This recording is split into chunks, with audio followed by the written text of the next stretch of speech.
Bonjour à tous et bienvenue pour cette nouvelle vidéo où il sera question de l'adresse email jetable.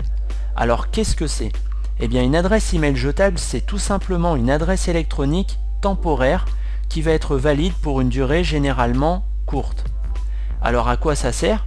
Eh bien tout simplement pour vous éviter de recevoir des spams sur votre boîte mail personnelle.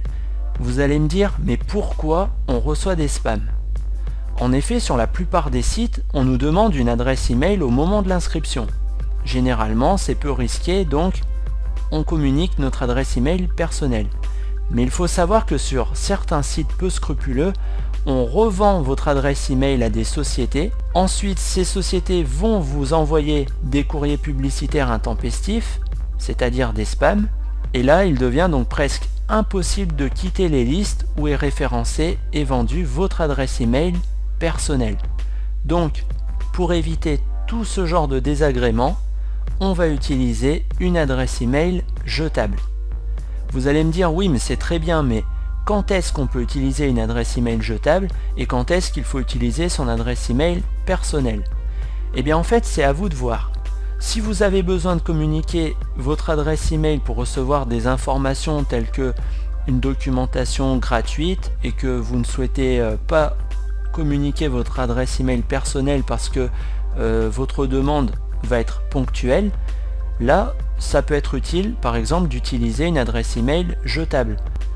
Il va de soi que vous ne devez pas utiliser une adresse email jetable pour des services administratifs tels qu'une banque par exemple, ou lorsque vous vous inscrivez sur un réseau social tel que Facebook, Twitter, LinkedIn, etc.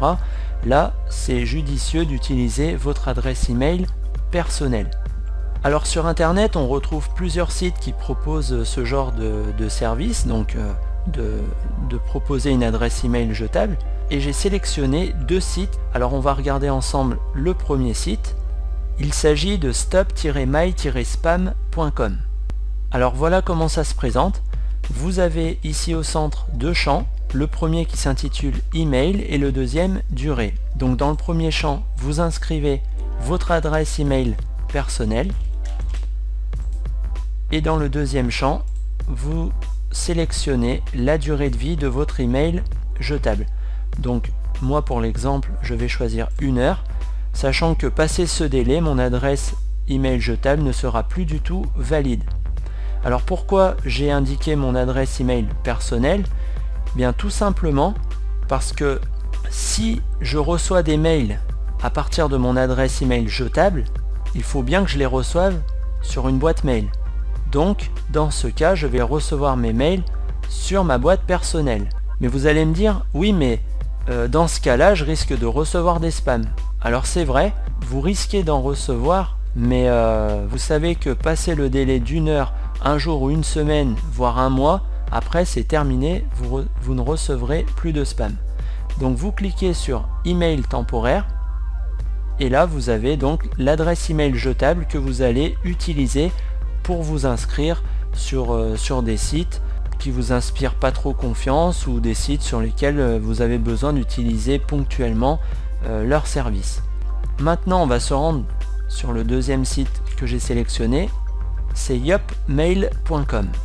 Comme vous le voyez, pas besoin d'inscription, pas besoin de mot de passe, les messages sont conservés pendant 8 jours et votre adresse est créée automatiquement. Alors ici vous allez saisir votre adresse, cette fois-ci pas personnelle mais une adresse temporaire, donc là vous mettez ce que vous avez envie. Donc vous pouvez mettre Toto, vous pouvez mettre NetXL par exemple. Voilà, vous mettez ce que vous avez envie, elle fonctionnera. Alors moi dans l'exemple je vais mettre Toto et je clique sur vérifier les mails. Et là vous avez donc une boîte mail temporaire qui aura donc une durée de vie de 8 jours. Et en utilisant votre adresse toto@yopmail.com, vous êtes sûr de recevoir les emails dans cette boîte. Voilà, j'espère que ce tuto vous sera utile et dans ce cas, n'hésitez pas à partager la vidéo sur les réseaux sociaux. Si vous voulez apporter des conseils en plus, n'hésitez pas à le faire via les commentaires sous ma vidéo. Quant à moi, je vous donne rendez-vous pour un prochain tuto. email.